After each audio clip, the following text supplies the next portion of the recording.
Dua, tiga. Bismillahirrahmanirrahim. Assalamualaikum warahmatullahi wabarakatuh. Waalaikumsalam warahmatullahi wabarakatuh. Alhamdulillahi rabbil alamin wa bihi nasta'in wa ala umurid dunya waddin. Assalatu wassalamu ala asyrafil anbiya'i wal mursalin sayyidina Muhammad wa ala alihi wa ashabihi ajma'in. Amma ba'd. Bismillah, pada kesempatan kali ini kita akan mengkaji hadis tentang keutamaan Al-Quran. Hadis pertama yakni An Utsman radhiyallahu anhu qala Rasulullah sallallahu alaihi wasallam khairukum man ta'allama al-Qur'ana wa 'allamahu. Diriwayatkan oleh Imam Bukhari, Abu Daud, Tirmizi dan An-Nasa'i dan Ibnu Majah. Arti dari hadis tersebut, dari Sayyidina Utsman radhiyallahu anhu, baginda Rasulullah sallallahu alaihi wasallam bersabda, sebaik-baik kamu adalah orang yang belajar Al-Quran dan mengajarkannya. Faidahnya, dalam sebagian besar kitab, hadis ini diriwayatkan dengan menggunakan huruf waw, artinya dan, sebagaimana terjemahan di atas. Maka keutamaan yang disebutkan menurut terjemahan di atas diperuntukkan bagi orang yang belajar Al-Quran dan selepas itu mengajarkannya kepada orang lain. Namun, di dalam beberapa kitab lainnya ada yang diriwayatkan dengan menggunakan huruf waw. Huruf aw maknanya atau.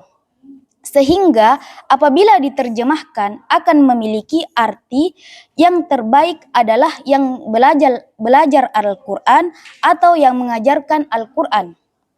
Masing-masing dari keduanya memiliki kebaikan dan keutamaan tersendiri.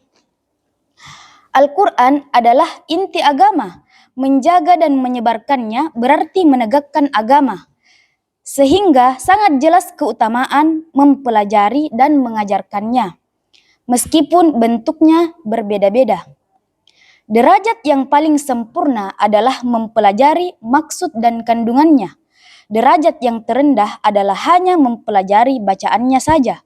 Hadis di atas dikuatkan dengan hadis mursal yang diriwayatkan oleh Syekh Sa'id bin Sulaim rahmatullah alaih, yaitu baginda Rasulullah sallallahu alaihi wasallam bersabda, barang siapa yang telah mempelajari Al-Quran tetapi ia menganggap bahwa orang lain yang diberi kelebihan lain, kenikmatan dunia lebih utama darinya, berarti ia telah meremehkan nikmat Allah Subhanahu wa taala yang dikaruniakan kepadanya.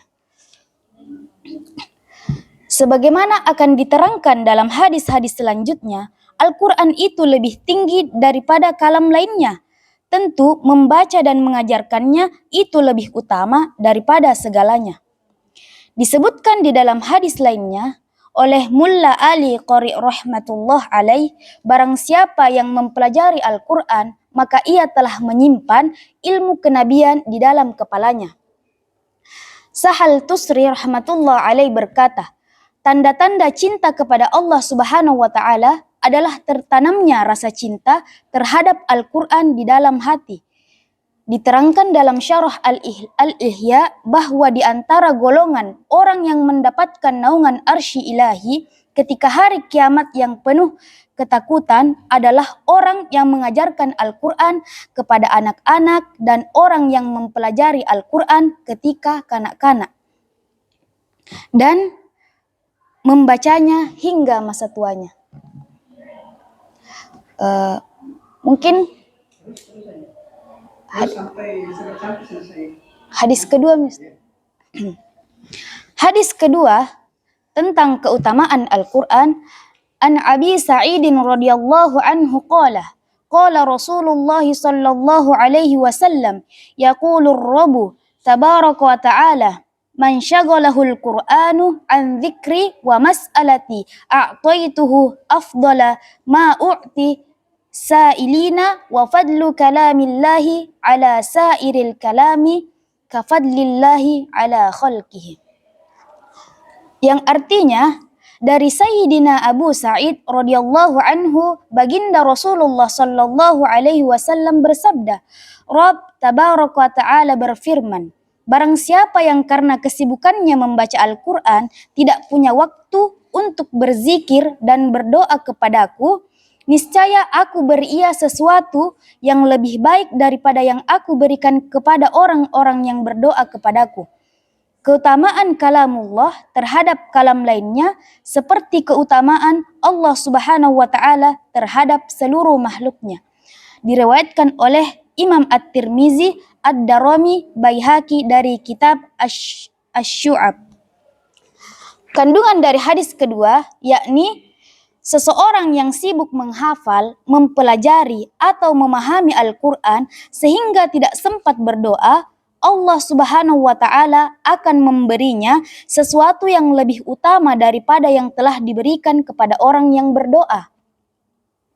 Sebagaimana dalam urusan keduniaan, jika seseorang akan membagikan manisan atau lain-lain kepada orang banyak, lalu ada seseorang yang tidak bisa hadir karena sibuk melaksanakan tugas dari orang yang membagi manisan tersebut, maka bagian untuk orang tersebut akan disisihkan terlebih dahulu. Mengenai kesibukan orang yang selalu membaca Al-Quran, telah disebutkan di dalam hadis lain bahwa Allah Subhanahu wa ta'ala akan mengaruniakan kepadanya pahala yang terbaik yang diberikannya kepada orang-orang yang selalu bersyukur. Selanjutnya, hadis tentang keutamaan Al-Quran, yakni an Uqbah bin Amir radhiyallahu anhu qala, kharaja Rasulullah sallallahu alaihi wasallam wa nahnu fi as-suffati faqala ayyukum yuhibbu an yagdua kulla yawmin ila buthana awil aqiqi fayati binaqataini kaumawaini fi ghairi ithmin wala qati'atir rahamin. Faqulna ya Rasulullah kulluna nuhibbu dhalik. Qala afala yagdu ahadukum ilal masjidi fayu'allimu aw yaqra'u ayataini min kitabillah khairul lahu min naqataini wa thalathun khairul lahu min thalathin wa arba'un khairul lahu min arba'in wa min agdadihinna minal ibili. Yang artinya hadis dari Sayyidina Uqbah bin Amir radhiyallahu anhu, ia berkata, baginda Rasulullah sallallahu alaihi wasallam keluar dan menemui kami di Suffah. Beliau bersabda, siapakah di antara kalian yang suka setiap pagi pergi ke pasar Buthan atau Akik, kemudian pulang membawa 2 ekor unta betina yang berpunuk besar yang terbaik, yang ia dapatkan tanpa berbuat dosa atau memutuskan persaudaraan? Maka kami menjawab, ya Rasulullah, setiap kami menyukainya. Beliau bersabda, mengapa salah seorang dari kalian tidak pergi ke masjid lalu mengajar atau membaca 2 ayat Al-Quran? Padahal itu lebih baik baginya daripada mendapat 2 ekor unta betina. 3 ayat lebih baik daripada mendapat 3 ekor unta betina, 4 ayat lebih baik daripada mendapat 4 ekor unta betina, dan sejumlah ayat yang dibaca lebih baik daripada mendapat sejumlah unta yang sama. Kandungan dari hadis tersebut, yakni Suffah adalah nama sebuah tempat khusus di Masjid Nabawi yang dijadikan tempat tinggal sementara oleh orang-orang miskin muhajirin. Jumlah sahabat Ahlus Suffah selalu berubah dari waktu ke waktu. Allamah Asy-Syuyuti rahmatullah alaih telah menulis 101 nama sahabat yang tinggal di Suffah, dan ia menulis tentang mereka di dalam risalah tersendiri. Sedangkan Buthan dan Akik adalah nama 2 pasar unta di Madinah. Orang Arab sangat menyukai unta, terutama unta betina yang berpunuk besar. Maksud mendapatkannya tanpa berbuat dosa adalah mendapatkan harta tanpa susah payah, namun tidak melalui pemerasan, pencurian, atau merampas warisan sesama saudaranya. Oleh sebab itu, baginda Rasulullah sallallahu alaihi wasallam menafikan semua cara itu, yaitu harta tersebut didapatkan dengan tanpa bersusah payah sama sekali dan tanpa berbuat dosa sedikit pun. Semua orang tentu senang memperolehnya. Namun, mempelajari beberapa ayat Al-Quran itu lebih baik dan lebih utama dari mendapatkan semua itu. Jangankan seekor atau 2 ekor unta, bahkan meskipun seseorang mendapatkan satu kerajaan seluas 7 benua, semua pasti akan ditinggalkan. Jika bukan hari ini, tentu hari esok.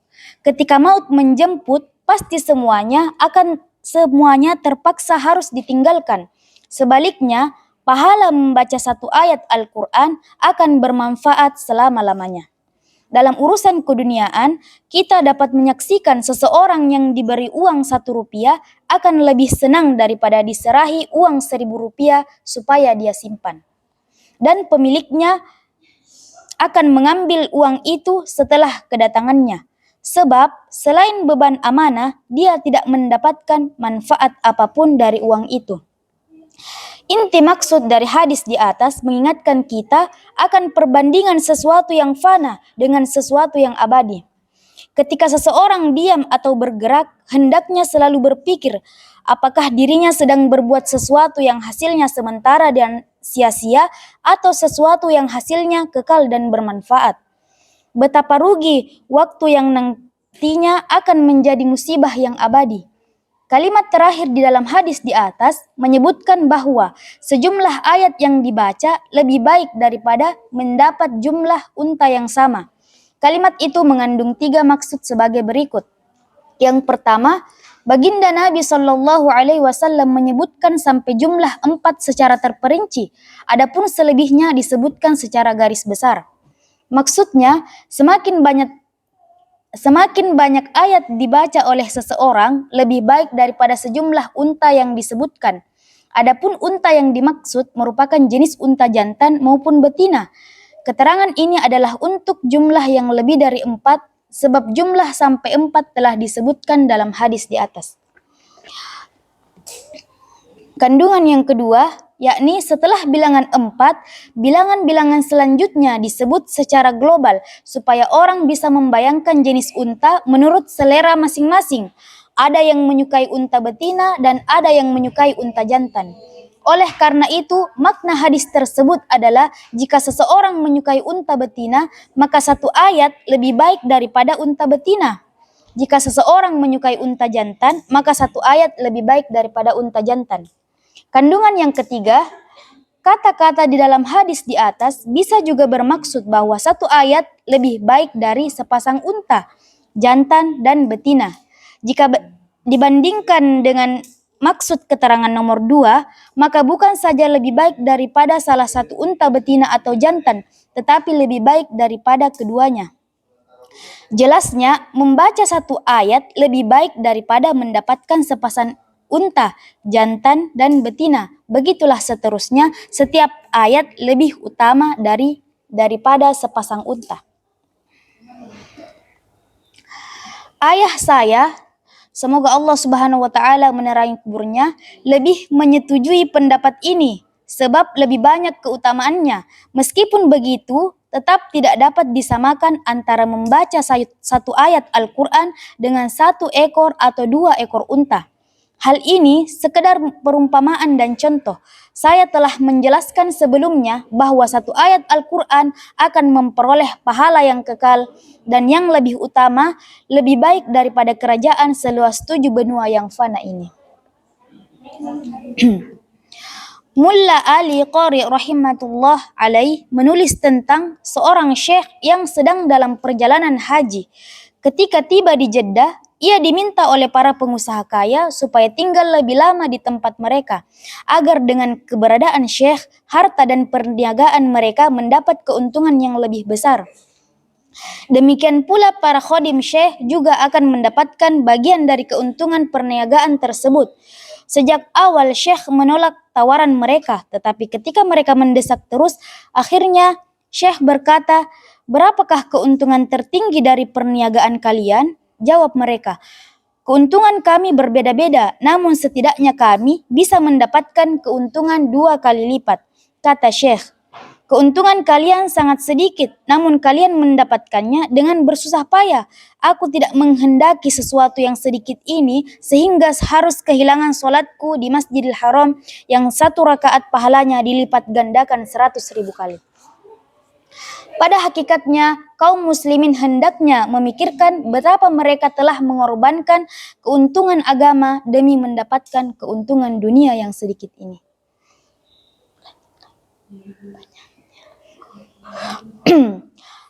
Selanjutnya, hadis keempat tentang keutamaan Al-Quran.